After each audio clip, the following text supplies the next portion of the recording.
це фактичний програш її на всьому культурному світовому просторі. Сьогодні міністр культури України Ткаченко заявив, що в цілому Росію виключили з понад 70 міжнародних організацій, від бієналі до опер, від симфонічних оркестрів до всіляких організацій, що об'єднують митців, художників, включно з поп-культурою, яким є Євробачення. Ми будемо говорити на цю тему з відомим режисером, автором з кількох фільмів, які стали сенсацією для українського і кримськотатарських громад впродовж 10 років. Це і «Кіборги», і «Хайтарма», Ахтем Сеїтаблаєв, який донедавна був в територіальній обороні. Я, щоправда, не знаю, чи він приймав присягу, бо у людей все швидко змінюється. Хайрлах Шамлар Ахтем ага. Хайрлах Шамлар. Ви, мабуть, теж чули про цю новину, про виключення Росії і пояснення того, що все російське, як каже філософ Максим Горюнов, ще навіть не за радянські часи, а з 19 століття було фактично наративами російської імперської пропаганди, яке не припинялося майже там з невеликими перервами під час жовтневої революції, і впродовж путінської Росії це продовження промивання мозку країн, народів навколо себе. Як сприймаєте ви виключення Росії звідусіль і до чого це може призвести?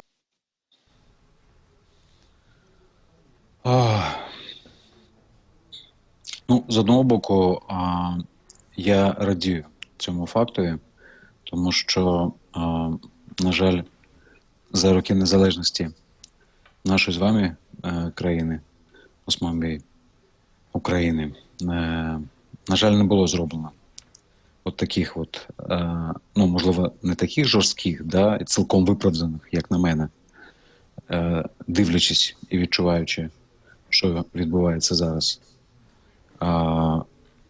заходів. Але все ж таки, я з вами абсолютно погоджуюсь. І погоджуюсь з такою позицією.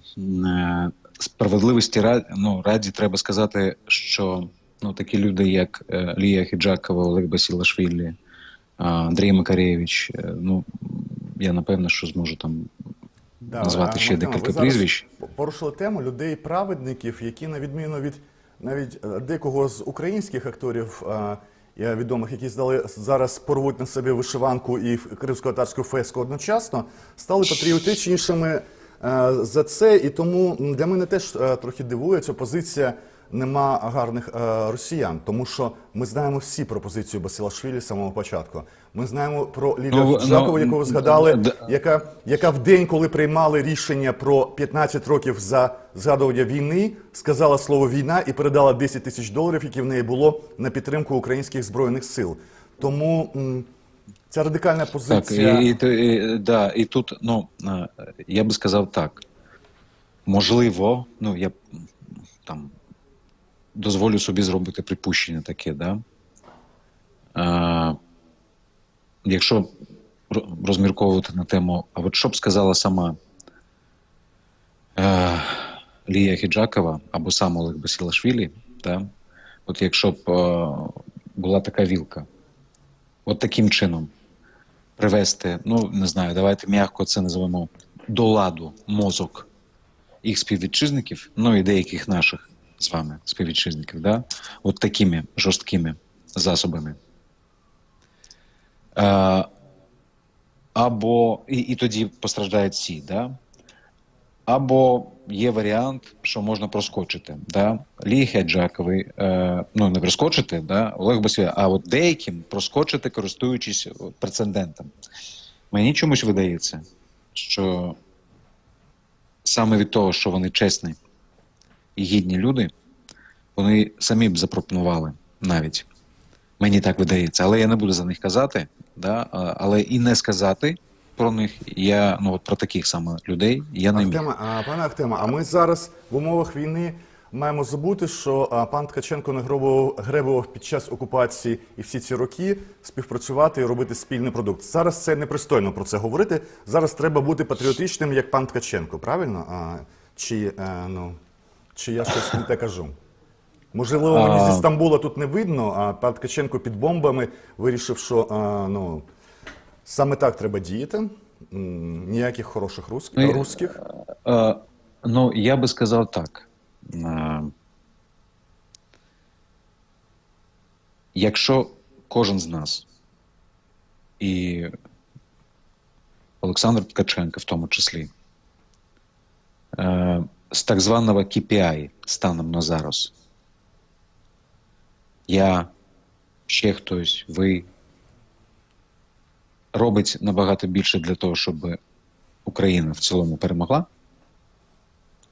Не знаю, не берусь судити, з яких виходячи міркувань. Да? Це занадто складно для мене. Так глибоко розбиратися в психології. Я режисер, але все ж таки не вчений. Ось. То я вважаю, що нам всім, хто має це на увазі, об'єднуватися. А потім я б особисто дуже хотів би багатьом своїм приятелям, знайомим, колегам знову подивитися в очі і поставити пару питань.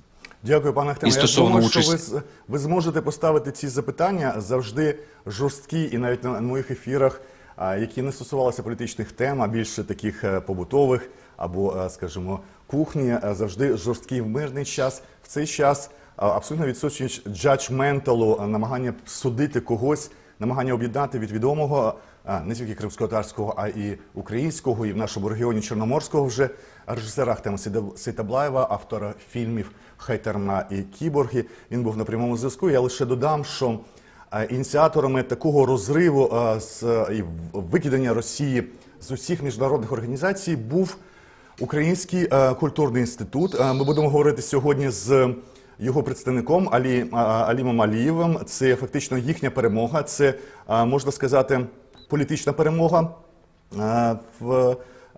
Політична перемога в культурній діяльності. Алім має долучитися до нашої бесіди. Я от пробую його набрати і просто нагадаю, що з 70 організацій Росія була виключена за 24 дні війни. Це від оперних театрів, таких людей, як пані Нетребко, до Євробачення, яке є просто популярним конкурсом поп-музики щорічний. І Алім Алієв, він перебуває з нами на прямому зв'язку зі Львова. І наскільки миролюбний був Ахтем Сейтаблаєв, який нам казав, що є люди-праведники, як Басилашвілі, як Ліля Ахіджакова, позиція яких була дуже відмінна від позиції багатьох українських акторів, які навіть в перші дні не могли назвати, хто почав цю війну, і просили зупинити війну, якусь незрозуміло. І у нас на зв'язку Алім Алієв, один з керівників Українського культурного інституту. Я ще раз додам, це не просто культурна організація, це культурна організація, яка займається культурною політикою в світі. Це її перемога. Аліме, вітаю тебе. Вітаю. Твій погляд, мені здається, більш радикальний, ніж в пана Ахтема. Ніяких гарних росіян в цей період, ніяких культурних зв'язків, ніяких розмов про співпрацю. Тільки після повного виведення військ і припинення вогню, включно з Кримом і територіями на Сході, тільки після цього і після, можливо, деяких речей, які пов'язані з репараціями і визнанням злочинного нападу впродовж 8 років на Україну, можна говорити про якісь культурні проєкти «Ми за мір». І тому даю тобі слово. Власне, Український інститут в перші дні, як почалась повномасштабна війна, ми оголосили про те і закликали світові культурні інституції приєднатись до бойкоту української культури, академічного середовища, а також громадянських ініціатив за кордоном. Бо сьогодні, станом на сьогодні, за російською культурою, яка є колонізаторською культурою, яка просто в свій час увібрала і далі продовжує вбирати все найкраще, що є. Алім, я спробую з тебе перервати. От ти мені розповідав до ефіру про такий меседж, який дуже, скажімо, вдалий. Ми не проти Путіна, ми проти Путіна, а не проти Пушкіна. Да? Дуже коротко і ємно. І на нього треба відповідати так само коротко і ємно. Є мем-відповіді, бо це мем-війна фактично, яка відбувається. Окрім того, що насправді гинуть люди, і насправді є цивільні жертви, і жертви, і зруйновані таким... Я скажу так, що сьогодні після російської культури їдуть російські танки і летять російські ракети. І станом на сьогодні неможливий будь-який діалог з росіянами, які про культуру. Цей діалог може бути після того, як останній солдат піде з української території, включно Криму, і цей діалог має початись з репарації. Аліма, я дуже сподіваюся, що за півгодини ми зможемо хоча б коротко включити тебе в кримськотатарський випуск. Це насправді стереотип, що завдяки кримським татарам тут дуже все відомо. Російські наративи через Россотрудничество і інші організації, вони просто в'їлися. Туреччина і Франція, дві країни в Європі, або в Раді Європи, або в НАТО, які повністю тотально просто занурені в російські наративи. Є чим займатися Українському культурному інституту і збільшувати свій штат і потенціал, і розвивати це, навіть якщо війна закінчиться, ну, скажімо, впродовж там кількох місяців, року чи що, тому що це робилося впродовж, наприклад, на Туреччині впродовж 100 років десь з визвольної війни Турецької Республіки. З нею пов'язані деякі речі, де Ворошилов і Ленін допомогли Ататюрку в цій війні. Це інша річ, стосується іншої країни, але з того часу, дійсно, від опер до всяких Достоєвських, на яких тут моляться, це те, після чого йдуть, як ти кажеш, танки і летять ракети. Я сподіваюся почути тебе в кримськотатарському випуску. Я дуже дякую тобі і Українському культурному інституту за це досягнення, і за цю, ну скажімо, кількість 70 організацій, це значуще. Дякую, побачимось. Побачимось. А військові злочини Росії на території України продовжують фіксувати наші правозахисники, які, окрім Криму, впродовж 24 днів вже фіксують військові, я помиляюся, завжди воєнні, насправді, злочини, правильно українською казати, воєнні злочини, фіксують по всій Україні. Ми будемо говорити сьогодні на цю тему з людиною, яку я знаю здебільшого по Фейсбуку, ми перетиналися кілька разів. Це українська гельсінська група, Олександр Павліченко, він є в тому числі і, або був, я вже не відслідковував останнім часом, в наглядовій раді суспільного мовлення. Це людина з дуже доброю репутацією, яка взагалі є у Гельсінці ще з 70-х років. Спробуємо поговорити, як фіксуються воєнні злочини насамперед на півдні України, бо південь України вважається найскладнішим регіоном. Окрім Криму, туди до нього належить Маріуполь, Запоріжжя і чи не повністю окупована Херсонщина, незважаючи на те, що там відбуваються ті самі речі, які ми бачили в Криму, викрадення людей, викрадення насамперед голів міських адміністрацій. Ми спостерігаємо це залякування в Запорізькій області здебільшого і на Херсонщині. В Маріуполі трошки інше, місто не вдалося взяти, тому місто, нагадую, на 90% майже зруйновано обстрілами впродовж понад 20 днів. Олександр Павліченко вже на прямому зв'язку, це УГСПЛ.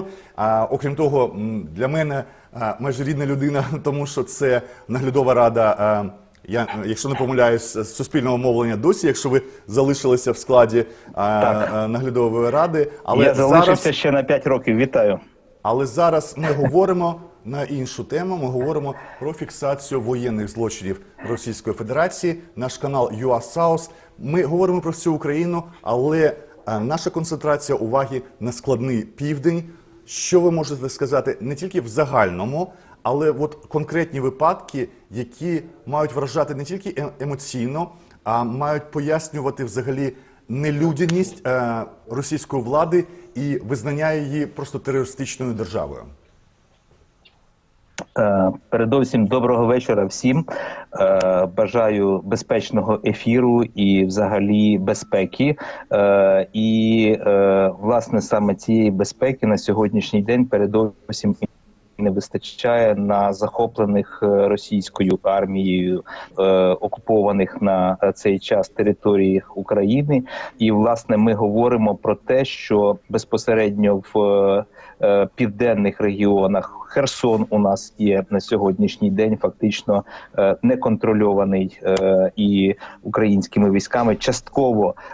І ми вже не говоримо про те, що захоплені у нас території, які намагаються підтягнути від Російської Федерації через Маріуполь і на схід. Так, прошу. Знаєте, вбивство цивільного населення, воно є воєнним злочином.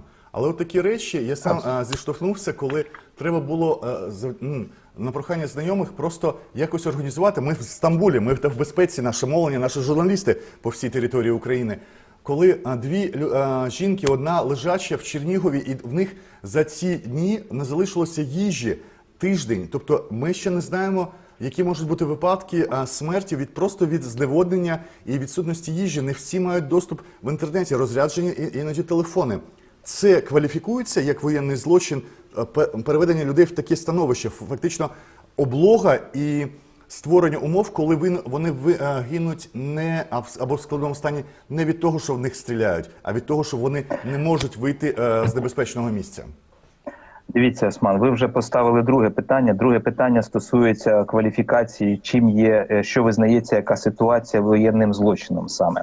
Воєнним злочином визнається ставлення до цивільного населення, використання недозволених методів ведення воєнних дій, таке як застосування невибіркових обстрілів, наприклад, неконвенційних видів озброєння, це не, наприклад, так само не дозволення виводу цивільного населення через гуманітарні так звані зелені коридори. Ось те, про що ви й говорите. Недоступ до цих територій, якщо там порушена критична інфраструктура. Наприклад, ми говорили про те, що я завжди навожу цей останній приклад, коли в Бородянці захопили психоневрологічний інтернат, де 100 осіб практично перебували в ситуації, коли вони були лежачі, вони прикуті до ліжок були, і неможливість надання їм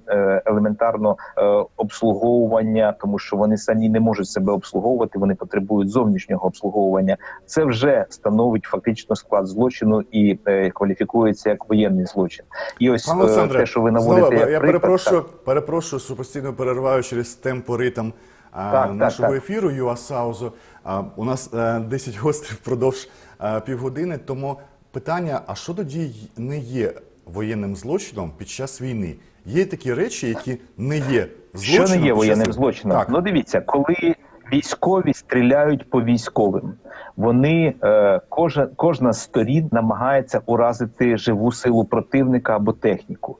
І можливі вчиняються злочини, які, скажімо, є супутні веденню воєнних дій. Тобто, коли повідомляється населення, що тут відбудеться обстріл, наприклад, і населення залишає цю територію, і відбуваються воєнні дії, які тягнуть за собою і руйнування якихось помешкань.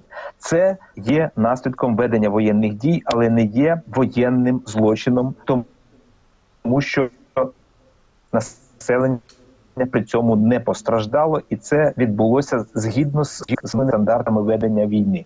Коли відбувається закриття, наприклад, коли супротивник, те, що роблять росіяни, прикриваються живим щитом, наприклад, не відпускають населення з певних територій, це вже є воєнний злочин. Ось різниця між тим, чим є. Це Олександр Поліченко, Українська гельсінська правозахисна спілка і член наглядової ради суспільного мовника, але як правозахисник зараз відповідав нам і пояснив, які воєнні злочини здійснює Росія на території України, материкової України. Насамперед ми кажемо зараз про Південь і Крим, ми на цьому концентруємося, не забуваємо, що Крим – це частина півдня України, всієї України, де це просто відбулося 8 років тому. А найскладніші регіони зараз Маріуполь, який зруйнований на 90%, і майже окупована Херсонщина, і тяжкі втрати, важкі втрати на території Запоріжжя. Тримається найбільше місто Одеса. Щодо інших пояснень, ми нарешті почули, якою може бути війна без воєнних злочинів, але це якась така ідеальна війна, в яку Росія не те, що не вписується, а не можна собі уявити будь-яку країну, яка б намагалася робити війну саме таким шляхом. Я дякую пану Олександру. Я маю вас перервати. Ми переходимо далі на обговорення теми Криму і воєнних злочинів, які відбуваються там впродовж 8 років окупації. Ми будемо говорити з Марією Томак. Довга назва її посади. Зараз я спробую її згадати. Керівниця служби забезпечення Кримської платформи в представництві президента в Автономній Республіці Крим. Це така назва, ще раз повторюю, бо всі інші спроби правозахисниця або комунікаторка, вони виявилися не дуже правильними. Тому ще раз представлю в минулому правозахисницю. Марія Томак дійсно була в минулому правозахисниця, а в нинішньому часі її посаду треба запам'ятати як керівниця служби забезпечення Кримської платформи в представництві президента в Автономній Республіці Крим. Отак звучить посада Марії Томак, яка, якщо серйозно говорити, відслідковує дуже уважно ситуацію на півострові, відслідковує, я не буду казати координує, не координує, принаймні співпрацює і дає нам можливість дізнаватися узагальнену інформацію по злочинах, воєнних злочинах в Криму. Ми можемо їх так кваліфікувати.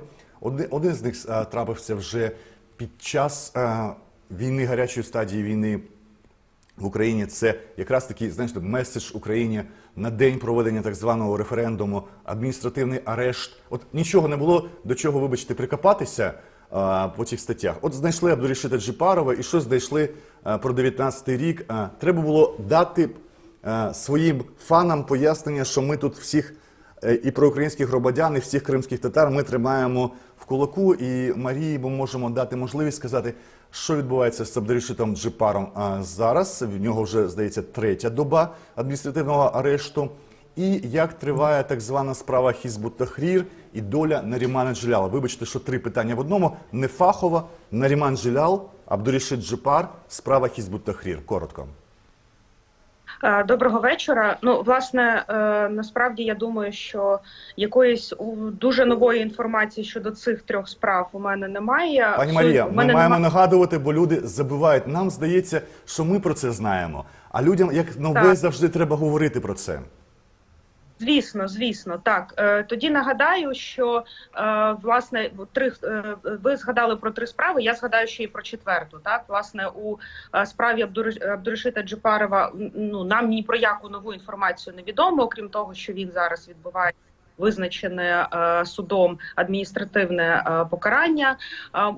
Новий вирок ми отримали у так званих справах Хізбут Тахрір, які насправді є переслідуванням за релігійними мотивами. В тому числі вирок отримав Ремзі Бекіров, який, власне, це якраз нещодавно відбулося, який є журналістом. І мені здається, що дуже важливо, що з цього приводу висловилася низка журналістських організацій, CPJ і журналісти без кордонів, які засудили такий вирок, таким чином визнаючи, що людина, яка є по суті блогером, яка не є професійним журналістом, але в умовах окупації Криму виконує суто журналістську роботу, повідомляючи світу про те, що відбувається, що він є журналістом і його вирок є абсолютно незаконним. У нас є 1 хвилина. 1 хвилина на всі інші справи.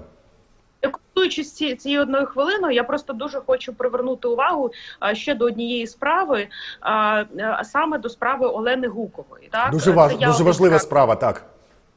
Так, і мені здається, що вона в цьому контексті якраз є дуже важливою, тому що так само, як справа Абдурішита Джипарова, вона перебуває в контексті нинішньої повномасштабної війни Російської Федерації проти України. І я просто раджу всім слухачам, глядачам, які ще не слухали, послухати на YouTube-каналі Олени її виступ в суді, який вона якимось чином спромоглася записати. Зрештою, їй дали штраф 30 тисяч рублів за цією новою статтею про, начебто, дискредитацію застосування Збройних сил Російської Федерації. Але окрім того, що, звісно, ми можемо погоджуватися чи не погоджуватися з її цитуваннями там Маркса, Леніна, але це не суть. Суть в тому, що вона абсолютно чітко називає речі своїми іменами.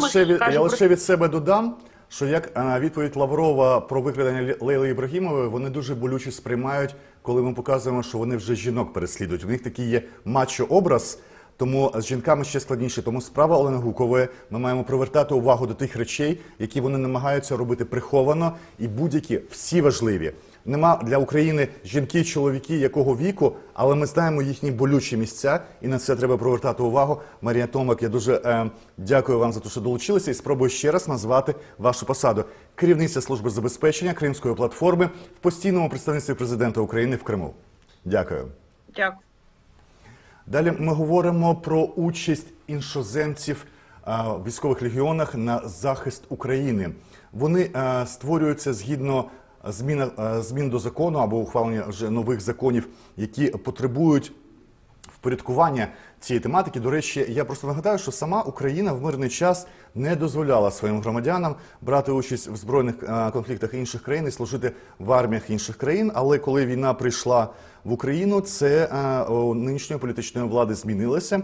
Не в усіх країнах, до речі, є такі заборони. Наприклад, Туреччина, де ми зараз перебуваємо, вона не забороняє, не схвалює, не допомагає, ніяк не мотивує, але і не забороняє громадянам своєї країни на свій розсуд долучатися до будь-яких військових операцій в світі, якщо людина вважає, що її участь має бути саме такою. Спробуємо поговорити про це з Мамукою Мамулашвілі, командиром грузинського легіону, який створений ще під час війни на сході України. Я просто ще його не набирав прямо зі столу комп'ютерного, бо ми в цих умовах навіть в Стамбулі працюємо як сам собі режисер, тому трошки перепрошую за такі технічні складності і іноді непідготовленість до гостя, який міняється на ходу. І ще раз, Мамука Мамулашвілі, командир грузинського легіону. Це вже сформований легіон, є чеченський легіон. Батальйон Крим ми не вважаємо іншоземним, бо кримські татари здебільшого є громадянами України, переважно є громадянами України. На жаль, Мамука Мамулашвілі не відповідає на наш дзвінок, хоча ми домовлялися про розмову на цю тематику і хотіли трошки більше почути про участь громадян Грузії в захисті України. Я думаю, що, можливо, він не впізнає мій номер телефону, тому якщо асистенти якось повідомлять, що набор у нас ведеться поки що з приватних телефонів і нема окремої можливості завести в цих умовах постійного зміни студії або телефонів до інші номери, думаю, Мамука Мамулашвілі погодиться поговорити. Спробуємо поговорити з військовим експертом. Його посада теж така довга, керівник безпекових програм Центру глобалістики «Стратегія 21-го століття». Звати його Павло Лакійчук. Павло Лакійчук погодився з нами поговорити на цю тематику, складну тематику участі іншоземців в війні в захисті України від російських загарбників. Зараз ми будемо говорити з ним, якщо буде нормальний звук і нормальний зв'язок, бо не завжди це буває навіть в тих більш-менш спокійних місцях. Принаймні, Київ ми не називаємо спокійним місцем. Якщо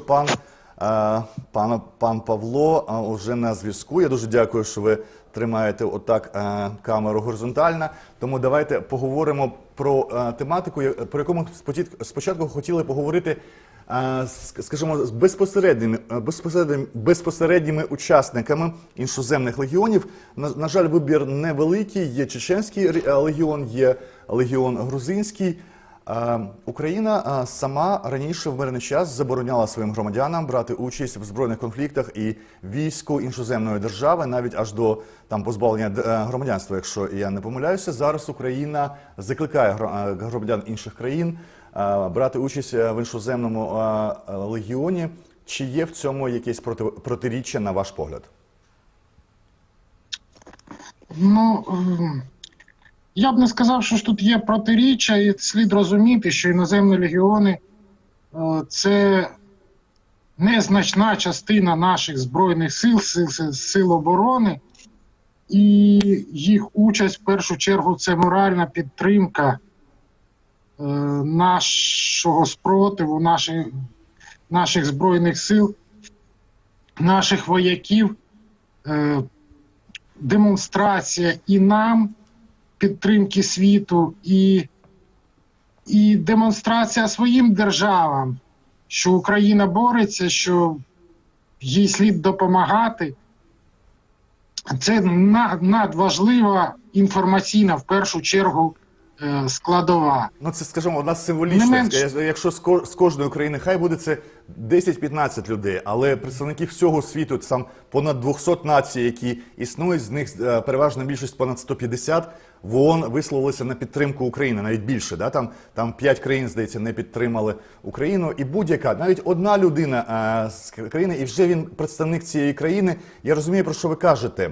Але от студія, в якій перебуваю я, винятково я і мої асистенти тут в Стамбулі, всі решта працюють від Геніческа, який захоплений, до Києва, складного в оточенні, і більш-менш спокійного Івано-Франківська і Львова, всі на теренах України перебувають. І ми знаємо, що от в Туреччині, наприклад, не заборонено громадянин України на свій розсуд один може підтримувати сирійську опозицію, а інший може підтримувати хорватів або боснійців на Балканах. Тобто і Туреччина, знаючи, що в неї люди різного походження, різних країн, вона не забороняє цього робити своїм громадянам. Вона ніяк це не стимулює, да? Але нема ніяких заборон, санкцій, підважувань відвертих чи прихованих для того, щоб це було. І служити в турецькій армії, або просто служити, це є досі висока честь для не тільки чоловіків, а останнім часом і для турецьких жінок. Можливо, ще не так, як це в Ізраїлі, але це дуже швидко наближається. Що ми маємо з цим в Україні? Я розумію, що іноземний легіон Франції насамперед був цікавий громадянством цієї країни після служіння. Я не читав закон про іноземний легіон український. Що дає він? Чим він мотивує, окрім символічних речей, хай світ підтримує Україну? Чи будемо давати ми громадянство України? І що він передбачає за собою? Що несе за собою? Згідно з законодавством, ці люди можуть отримати українське громадянство за свого бажання. І чи можуть вони при цьому зберегти громадянство своєї країни походження? Так. Тут якраз є можливість у них і залишитись громадянами наприклад, Туреччини, залишитися громадянами Туреччини і стати громадянами України, якщо вони згідно закону, там чіткого, жорсткого, правильного закону, до речі, по інших напрямках, вони відслужили на захист української держави від російського, в даному випадку, від російського загарбника. І тут треба розуміти, що це багатофакторний, кожний випадок, він не такий, як всі. Наприклад, українці, військовослужбовці французького іноземного легіону отримали добро від свого командування на безстрокову відпустку в Україну з повним своїм військовим обмундируванням і озброєнням. Тобто, в даному випадку, наприклад, це наші хлопці, які представляють в нашій армії Французьку Республіку. Це символічно. І знову ж, я хочу сказати, дуже важко працювати, безумовно, з іноземним легіоном, але тому що є мовний бар'єр. Це робота, це багатонаціональність.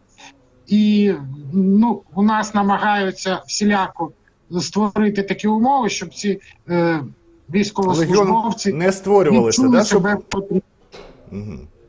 відчули себе потрібними частиною єдиної команди, яка бореться з рашистською навалою.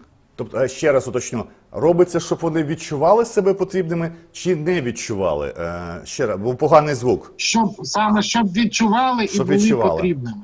Тобто їх не будуть якось відокремлювати, їх намагатимуться інтегрувати в українські Збройні сили, щоб вони не були як гетто, які бувають, щоб вони могли співпрацювати, щоб були, наприклад, громадяни України, які знають, наприклад, ту мову, з якої людина приїхала. От, наприклад, вона знає англійську, українець, який знає англійську, українець, який не знає англійської. Там українець, який знає арабську, людина, яка знає арабську і ніяку іншу, і людина, яка не знає жодної мови. Отак я правильно розумію. Це от такі мінімуми, які мають бути. Так. Вони, іноземний легіон і всі підрозділи, вони підпорядковуються структурам, які мають можливість забезпечити їх таку інтеграцію і за рахунок волонтерських, і за рахунок військовослужбовців Збройних сил. Ще я хотів сказати, що треба зважити, що ми самі за 8 років інтеграції в євроатлантичні структури пройшли великий шлях, який нам дозволяє легко взаємодіяти з професіоналами військовослужбовців держав Альянсу. Це дуже важливо. Системи управління, вони потрапляють в звичну і зручну атмосферу для себе. Я дякую дуже за те, що долучилися до нашого ефіру і просто прояснили речі, до яких я не встиг підготуватися. Ви просто їх дуже стисло, зрозуміло пояснили глядачам цього каналу, які поки ми не дуже рекламуємо, знають про це кілька справжніх реальних телеканалів, які відслідковують, як можна буде брати чистий сигнал для своїх ефірів з гостей, які у нас можуть бути тут в Стамбулі. А тут центр, хаб перетину всіх, якщо розумієте географію і важливість зараз цього місця як майданчика. Сподіваюся, ми протягом 2 тижнів будемо працювати вже з власної студії, трошки іншої. Про це поки зарано говорити. Я з цього приводу є невелике хвилювання. Наші кореспонденти вже починають працювати в усіх регіонах від півдня, Генічеська до столиці Києва. До речі, ми зараз будемо говорити з Сергієм Міранковим, нашим власним кореспондентом в Києві, який вчора отримав офіційну акредитацію Міністерства оборони. Вчора він включався, сьогодні вже підготував репортаж про життя в Києві. І я буду зараз його набирати. Дякую, пане Павло. Буду перерватися. Матеріал ви побачите після того, як Сергій нам розповість про сьогоднішній день у Києві. А той репортаж, який вчора був наприкінці програми, з моєї провини я не помітив, ми його не видали, трошки переробили, оновили, і ми його покажемо вам сьогодні. Хоча новин вчорашніх не буває в цих умовах, вони бувають іноді актуальні. Те, що не бачили, те, що не показали. Зараз ми набираємо Сергія. Я в цей час спробую подивитися на стрічку «Української правди», бо це наше, я кажу, журналістське все. «Українська правда». З-під завалів казарми у Миколаєві витягли не менше 50 тіл загиблих. Засоби масової інформації. Чи пройшов авторка новини Валентина Романенко. Про ракетний удар в Миколаєві йдеться мова за вчорашній день, 18 березня. 50 загиблих в Миколаєві вчора, і ці тіла витягнули сьогодні. Щонайменше 57 перебувають на лікуванні в 3 окремих лікарнях. Тут є посилання на New York Times. Отакі новини з Миколаєва. Ми будемо говорити, я завжди підкреслюю, US South – це канал про південь, про складний південь. Але ми не маємо забувати, що важлива столиця. Столиця, яку намагаються і намагалися захопити з перших днів. Сергій Міранков на прямому зв'язку. Я прошу дуже стисло інформацію, яка є новою і може бути цікавою людям, які перебувають поза Києвом. Шляхи в'їзду і виїзду можливі, те, що можна казати. Ситуація в місті з теплом, інтернетом, перетином мостів. І далі подивимося репортаж, який нарешті ми підготували для наших глядачів. Вітаю, Осман, вітаю студія US South. 24 день війни пройшов у Києві дуже, мовив, спокійно. Це перший день без ночних поганих новин. У воді присутні інтернет, світло, тепло, телебачення. Працюють мости на правий та лівий берег. Так, утворюються незначні вимушені пробки на в'їзді в місто Київ зі сторони міста Бориспіль. Це викликано великою кількістю зелених коридорів та евакуантів, а також посиленням мір безпеки на перетині заходу до міста. Чи є досі комендантська година в темний час? комендантська година у темний час присутня, і всі в місті Києві дуже її не побоюються. Вони виконують все те, що кажуть міська влада, і після 8-ї людей на Києві ти не побачиш. Я дякую Сергію за коротку інформацію. Зараз подивитися матеріал, який він відзняв, зафільмував, і ми його показуємо сьогодні. Прошу дивитися про життя в Києві з 23 на 24 день продовж цих 2 днів. Це перший матеріал ЮАСАУЗу з Києва за ці дні війни. Дякую.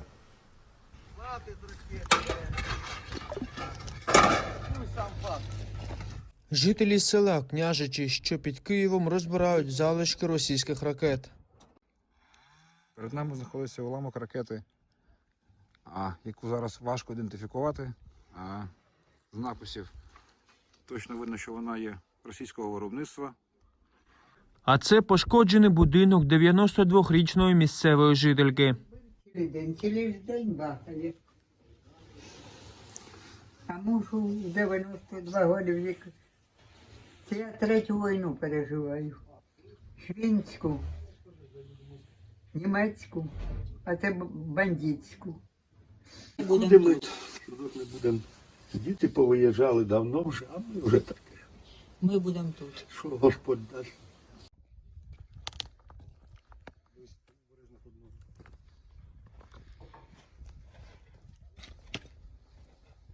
Ми можемо побачити, як мирні російські ракети влучили у невійськовий об'єкт, який знаходиться у Київській області, зруйнувавши більше 10 будинків, які зараз активно відновлюються місцевими жителями, які залишилися на цій території і допомагають одне одному у вирішенні житлових питань. Росіяни почали артобстріли о 5 ранку. Ворожий снаряд влучив у господарське приміщення. Вибухова хвиля зруйнувала навколишні будинки. Залишилося це місце, де був зрив.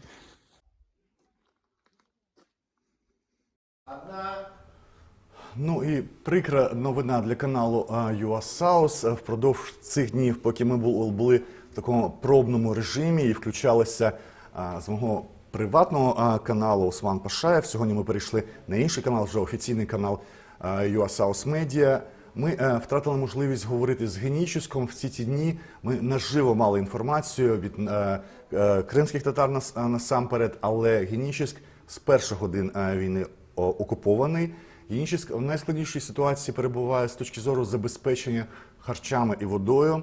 Генічеськ дуже сильно протестував, як і Бердянськ, знаєте, мирними протестами, опирався воєнним російським, які озброєні від танків до автоматів. І ці залякування і викрадення, які найбільше відбуваються з головами міських рад, тобто міськими головами, секретарем міської ради Нової Каховки, священниками Української православної церкви України, з кримськими татарами, які є навіть депутатами обласної ради, це як в Запоріжжі було з Лейлою Ібрагімовою. Все це є способом тиску на всіх мешканців півдня України, які вдалося Росії захопити безперешкодно в перші години, і де просто нема урбанізованого населення. Це просто степи з селами. Тому з тактичної точки зору ми розуміємо, для того, щоб не було втрат українського війська, це були правильні тактичні кроки, але люди, які перебувають там, зараз перебувають в найбільшій небезпеці. Я пропоную просто послухати одного з мешканців Генічеська, з яким ми спілкувалися напередодні. Це місцевий бізнесмен Наріман Аблязов. Ишке касабасында энди сон эрзак калаятыр. Энди дүканнарда пек аш калмады. Продуктів в Генічеську недостатньо. У магазинах не вистачає їжі, мила, прального порошка вже немає. І коли їх привезуть, невідомо. Є необхідне на кшталт борошна, м'яса. Tek böyle işte un, et gibi böyle şeyler var. Daha bir şey getirmediler, getirmeye de hareket etmiyorlar. Росіяни також нічого не привозили і не намагаються привезти. Ми чули, що у Мелітополь привезли бензин, але до нас ані бензина, ані дизеля не привозять, хоча цього дуже не вистачає. Ми не знаємо, яким чином заправляти свої машини. Наприклад, коли плануємо відвезти до віддалених сел борошно, дуже важко знайти машину, і це є проблемою. Rabat tutmak pek kıyın ola çünkü yakıt gerçekten problem oldu. İnternet yok, işte ağ interneti yok. Bu internet tek mobil telefonlarda. Немає інтернету, саме мережі, є лише на мобільних телефонах і тільки Vodafone, Kyivstar не працює. Є зв'язок з Мелітополем, Херсоном, там є наші родичі, і ми з ними кожного дня зв'язуємось, дізнаємось про ситуацію. Soylarımızdan На цьому ми завершуємо україномовну частину випуску на каналі UASouth. З сьогоднішнього дня ми вже мовимо не на моєму приватному каналі Осман Пашаєв, а на каналі офіційному UASouth. Ми концентруємо свою увагу на півдні України. Це Чорноморське узбережжя, Азовське узбережжя, яке найбільше зазнало втрат від російської агресії. Майже зруйнований місто Маріуполь, захоплений Херсон, а Крим було анексовано і зі спробою з окупацією ще 8 років тому. Це єдина Україна, але південь дуже важливий для нас. Після цього ми перейдемо на кримсько-татарську частину нашого випуску. Ми трошки затримуємо українську, тому кримсько-татарська у нас буде тривати лише 15 хвилин. За хвилину після невеличкої перерви зустрічаємося на каналі UASouth.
Қайырлы ақшамлар, Джейктің қайырыны айтып болсақ, бүгін Қырым татарчы яйынымыз біраз қысқа olacak. Bizim rejissörlarımızға да білдірмеге істейм. Ахтем Сейтаблаевдың башлыжақ еді, қама Тунжер Қалқай, Türkiye'deki Kırım Tatar derneklerinin 2012-17 senelerindeki reisi, onun biz Rus propagandası hakkında laf yürüteceğimiz, çünkü Türkiye'de Rus propagandası bayağı bağışlanması güçlüdür. Rus propagandası 100 yıldan beri öz tamirlerini Ukrayna'nın, Türkiye'nin içine sokup oldu.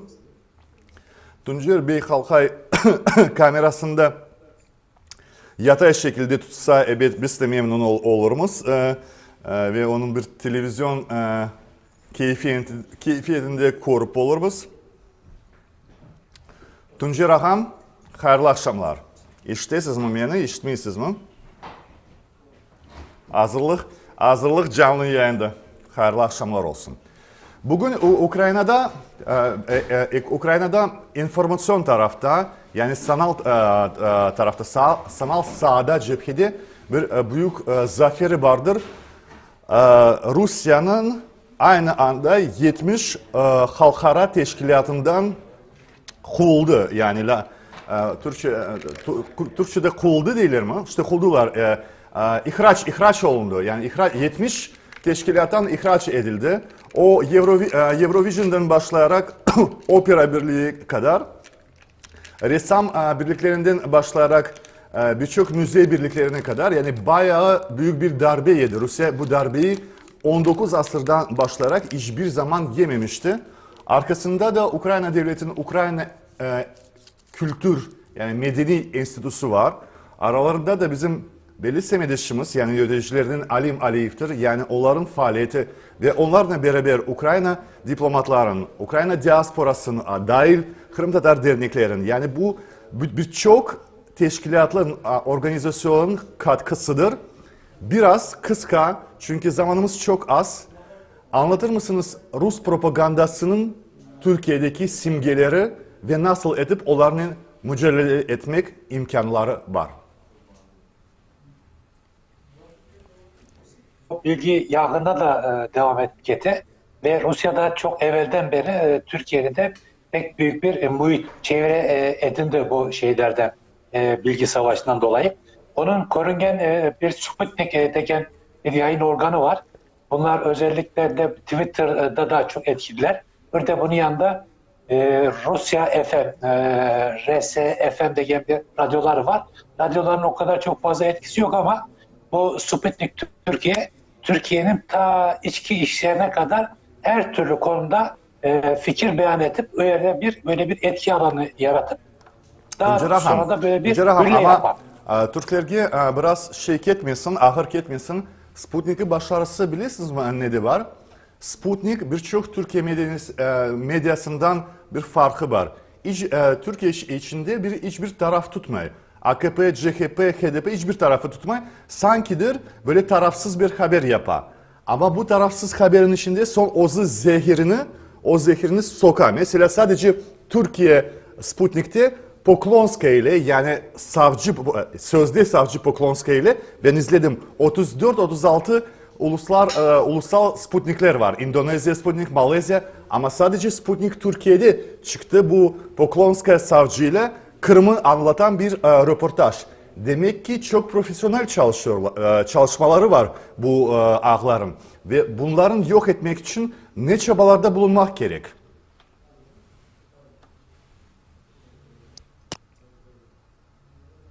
İşte siz Mümin ağam.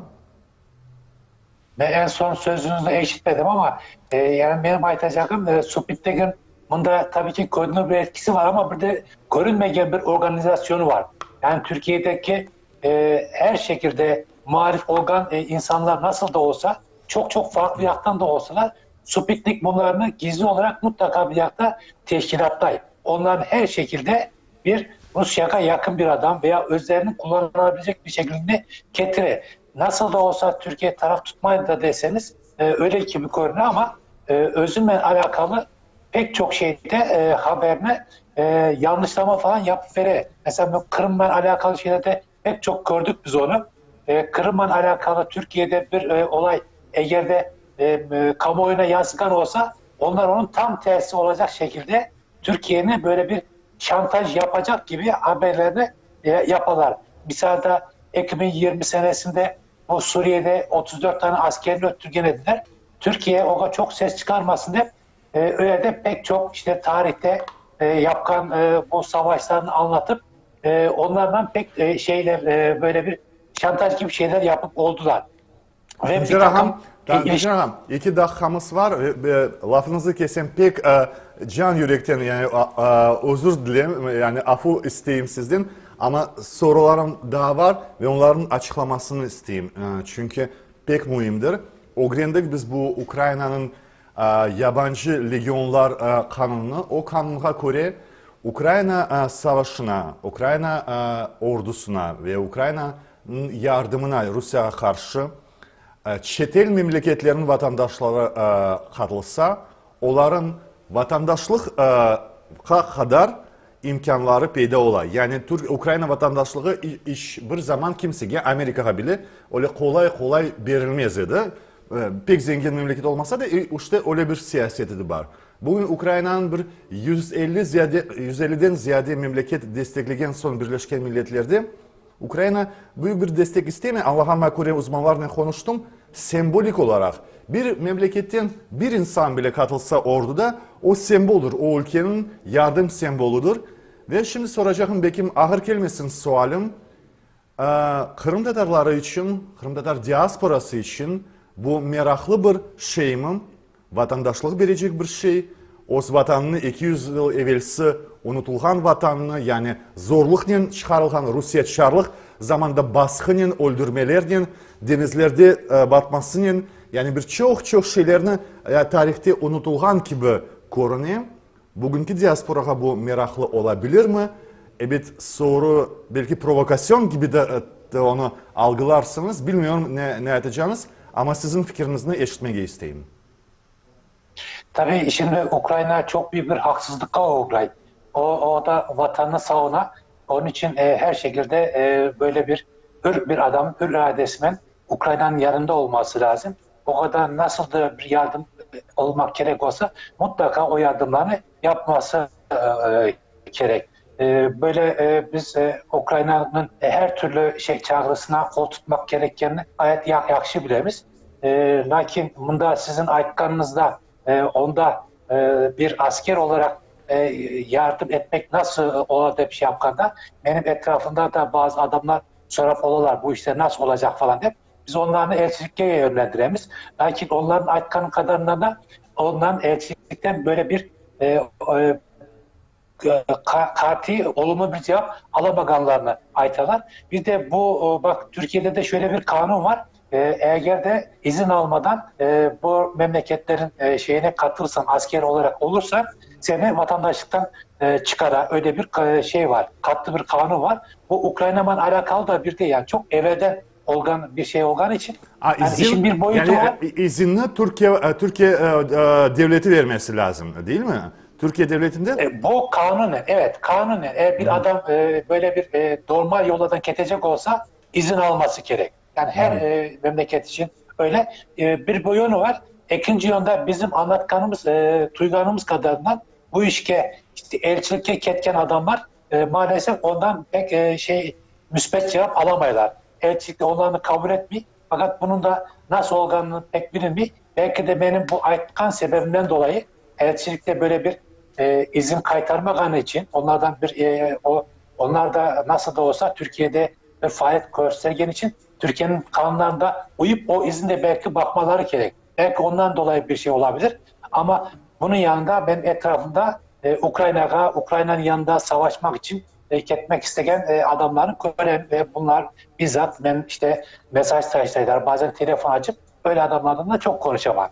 Ama bizim yardımlarımız cemiyet olarak da daha çok böyle işte izinli şeylerde, kanunlara uygun insani yardımlar şeklinde. Çünkü bizim şeyimiz de çalışma yöntemimiz de o şekilde.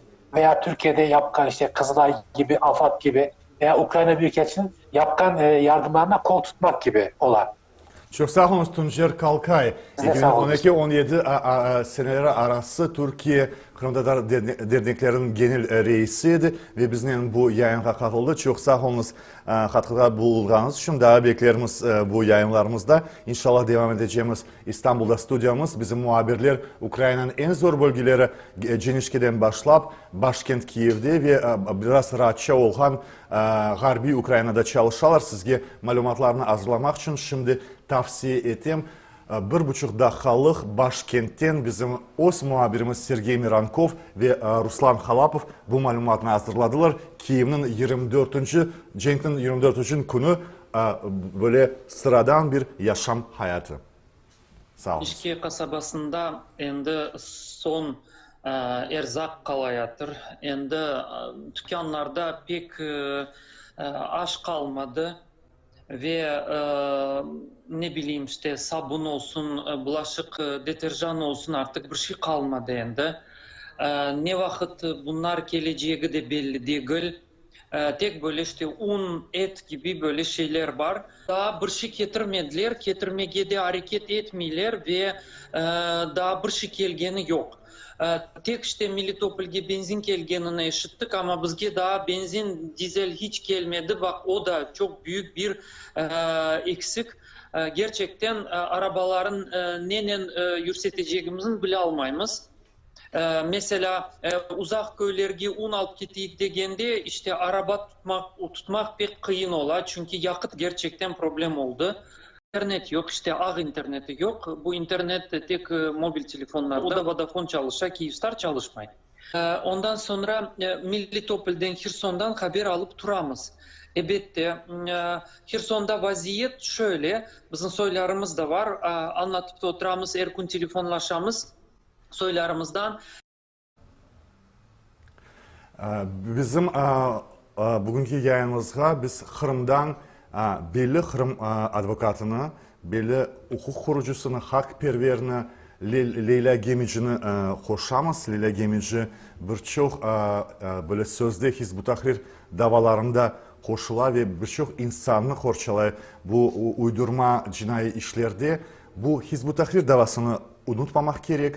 Çünkü evet sıcak savaşın, sıcak cenkin vaktinde insanların fikirleri, insanların bakışı odaklana başka bir suallerge ama anlamak gerek ki Cenubi Ukrayna bütünlüğü zor bir aldadır.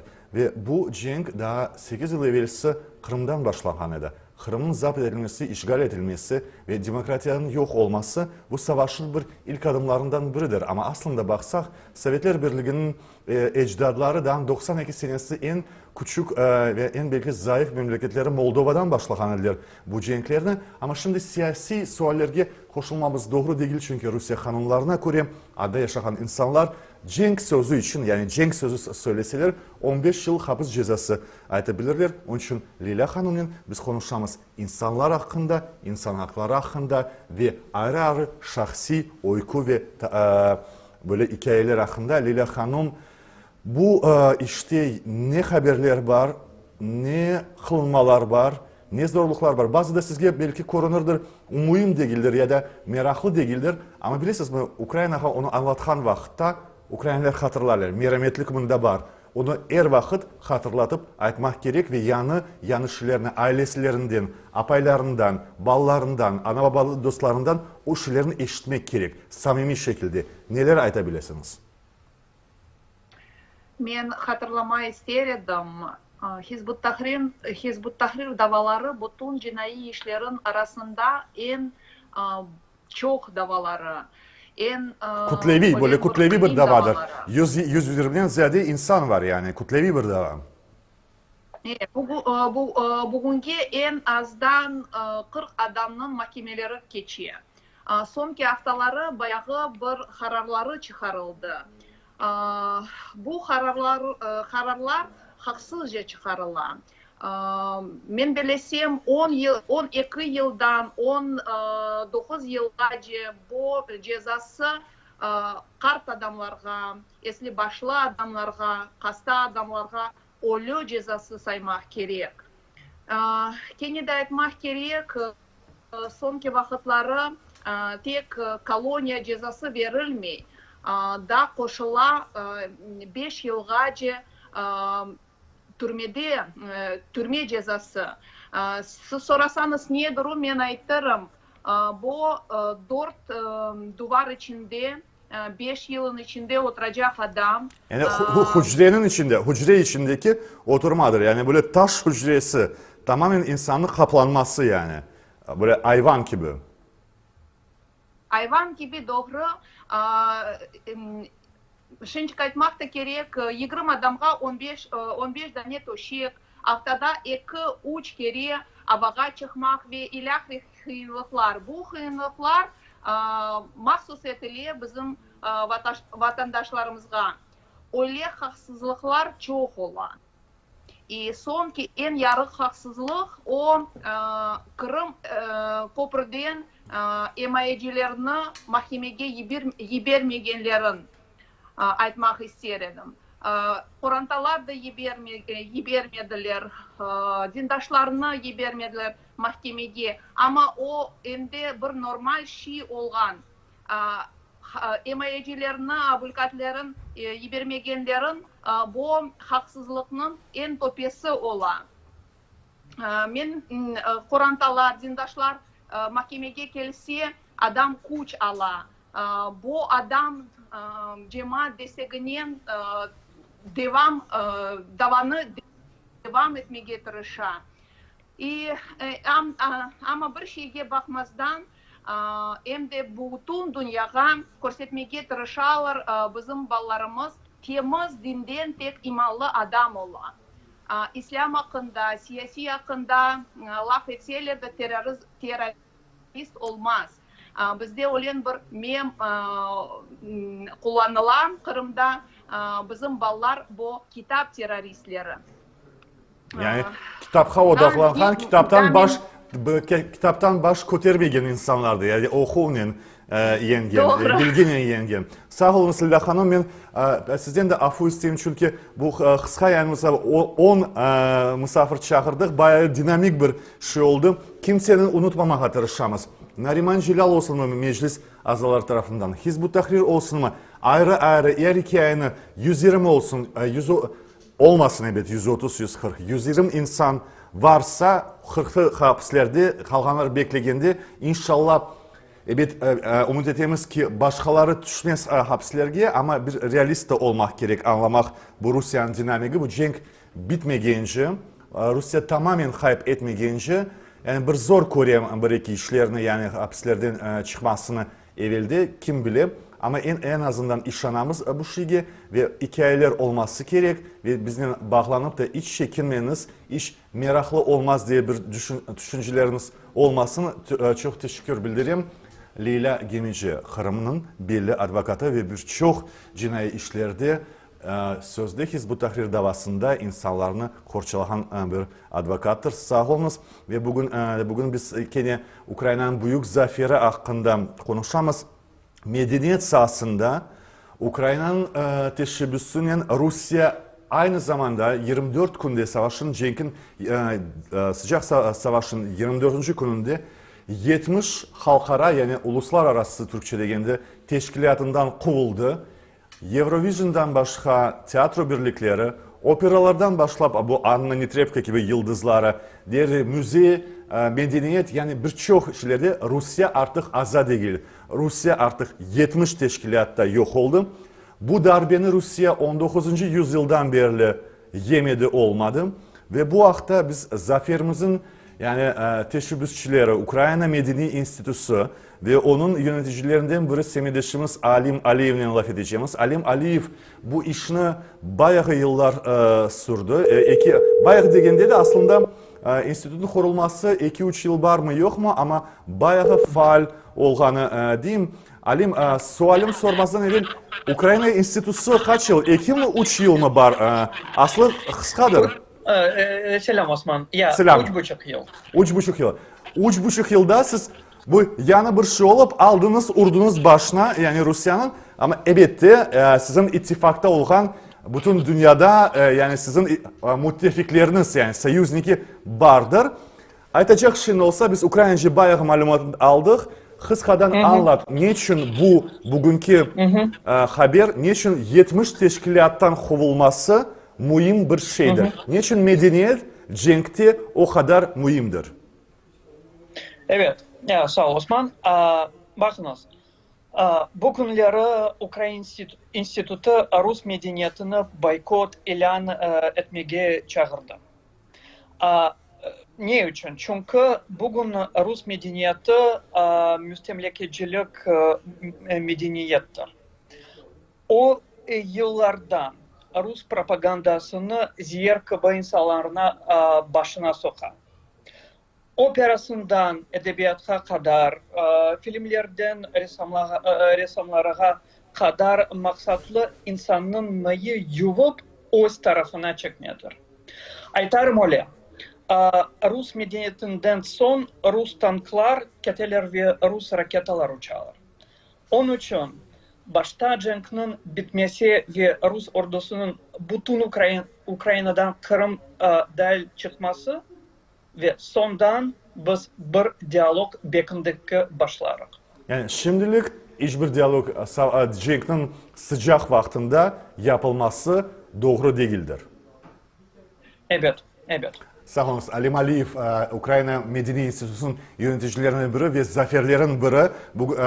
Bugün 24. günde Rusya 200 yılda aşamagan şamarını bugün aşadı. Medeniyet sahasında 70 teşkilattan birden kovuldu ve edebiyattan başlap resamlarına kadar, operalardan başlap Eurovideniya'ya kadar her birden kovuldu, yasaklandı. Ve o içinde endi kaynayacak mı, çürecek mi, turşulanacak mı, o endi başka mesele. Rusya medeniyetten kopkan bir milletke oşacak gibidir. Sağ ol Alim, konuşuruz ve bizim yayınımız yekünleni zorluğumuzdan biri Cenubi Ukrayna'nın zor aldı. Cenubi Ukrayna'nın arasında hem de bildiğiniz gibi Kırım'dan başka Kherson illeri, Zaporijye, Donetsk'in tarafın Mariupol, Azak Denizi'nin sahilinde ve Odessa böyle dik duruşlu tuta ama Mariupol %90'ı, %90% yıkıldı. Yani Rus bombalarından yok oldu ve bizim Genişki'deki semedeşlerimiz artık canlı yayınlığa çıkmaya sakınalar. Onun için belki bizim respondentimiz için son reportajlarımızdan biri Tünev'in kayıt edilgen. Siz onu belki canlı yayında da izleyendirsiniz. Biz Genişki'nin yani Genişki'nin alanı bugünkü savaşın 24. gününü bizge Nariman Ablazov bildirdi ve en son canlı yayınlarga çıkamayacağım deyip bizni uyardı. Teklif ettim onun sözlerini eşitmeye.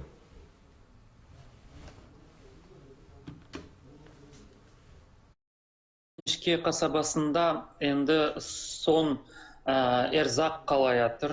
Endi dükkanlarda pek aş kalmadı. Ve ne bileyim işte sabun olsun, bulaşık deterjan olsun artık bir şey kalmadı endi. Ne vakit bunlar geleceği de belli değil. Tek böyle işte un, et gibi böyle şeyler var. Daha bir şey getirmediler, getirmeye de hareket etmiyorlar ve daha bir şey gelgeni yok. Tek işte Melitopol'ge benzin gelgenini eşittik ama bizge daha benzin, dizel hiç gelmedi. Bak o da çok büyük bir eksik. Gerçekten arabaların nenen yürüteceğimizin bile almayız. Mesela uzak köylerge un alıp gittik degende işte araba tutmak pek kıyın ola. Çünkü yakıt gerçekten problem oldu. İnternet yok, işte ağ interneti yok. Bu internet tek mobil telefonlarda. O da Vodafone çalışsa, Kyivstar çalışmayın. Ondan sonra Melitopol'den, Kherson'dan haber alıp turamız. Elbette Kherson'da vaziyet şöyle, bizim soylarımız da var. Anlatıp da oturamız, her gün telefonlaşamız soylarımızdan. Bunun bizim yayınımız USAOS kanalında bitti.